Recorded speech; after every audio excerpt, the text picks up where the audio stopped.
Hi guys! Ngayon tuturo ko kung paano magpatingin sa specialist doctor dito sa Italia. Based po ito sa personal experience ko. Noon, naguguluhan po talaga ako pero naging carry naman. Unang step, kailangan mo munang pumunta sa medico di base o family doctor mo. Sabihin mo lang na gusto mo ng visit sa isang specialist na doctor. Bibigyan ka niya ng impegnativa o referral form.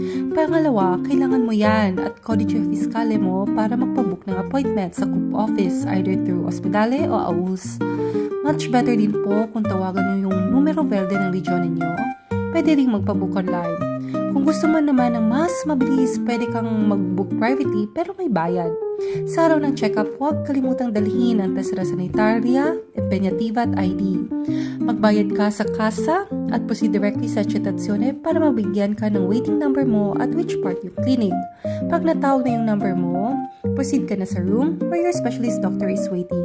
At yan po, ganun lang po yung proseso paano magpatingin sa specialist doctor dito sa Italia.